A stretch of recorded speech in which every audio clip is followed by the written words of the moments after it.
السلام عليكم، ان شاء الله قاعد تكونوا غايه. اليوم جيتكم بدجاجه محشيه بالارز مجمره في الفرن. شوفوا الدجاج جا طايب زبده كيما راكم تشوفوا. تبعوا معايا المقادير. هنا احتاجيت دجاجه حجم صغير.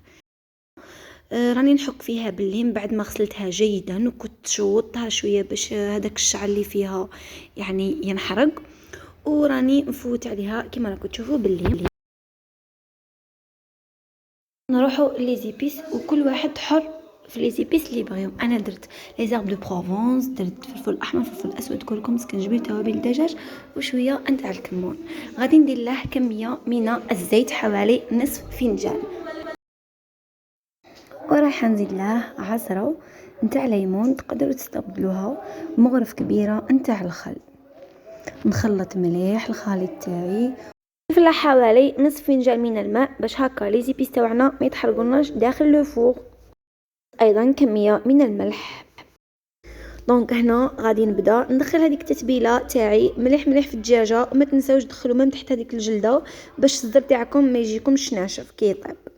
فوالا، من بعد ما نكمل رايحه نغطيها ونخليها بجيه بلا ما لا. درت الرز تاعي نجهزه هنا. شحال ما خليتوها شحال ما تشرب لكم تخي بيان. الرز احتاجيت كاس من الارز فيه 2 كيسان تاع الماء. بيان سور بعد ما شلت الرز تاعي غادي ندير فيه شويه تاع الملح، بيان سور شويه نتاع الكركم، وشويه نتاع فلفل اسود. ايضا غادي ندير ورقه نتاع الرند ونخليهم حتى هذاك الرز يشرب لي الماء، يعني يدي نص طياب هكا يكمل طيابه داخل الدجاجه. فوالا كيما راكم تشوفوا هنا حليت الدجاجه تاعي وراني نعمر فيها من الداخل. بون هذا الرز تقريبا بقالي منه شويه. فوالا تقدروا نتوما ديروا كاس، نص كاس تاع الرز رايح يكفيكم. هنايا تبغوا كي تعمروا الدجاجه تخيطوها، انا بلعتها جوست بلي كيردون. بلعوها مليح باش هكا الرز تاعكم ما يسيلكمش في لو فور وينحرق. هنا غادي نبقى نبيكيها بالكيردون باش يدخلها الطياب مليح مليح. وهنا نحكم خيط الطبخ وغادي يعني نحكم رجليها باش تعطيني هذاك الشكل مع الجناحتين نربطهم. حكمت ساشي اللي يدخل لو فوق غادي ندير فيه الدجاجه تاعي. هنايا كنت زدت شويه تاع الماء، وهذاك الرز ما بغيتش نقيسه 6، بصح ننصحكم انكم ما ديروش لانه رايح تحرق في البورصه وغادي يتحرق لكم.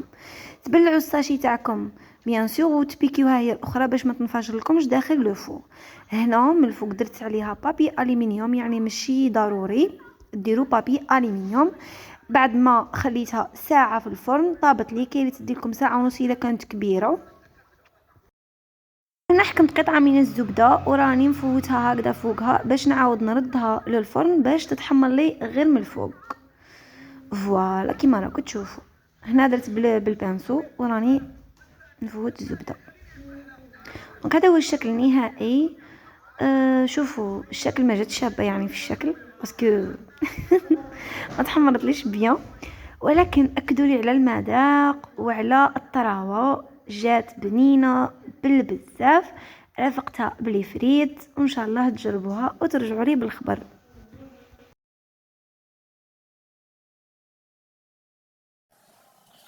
وياك جا طايب الستك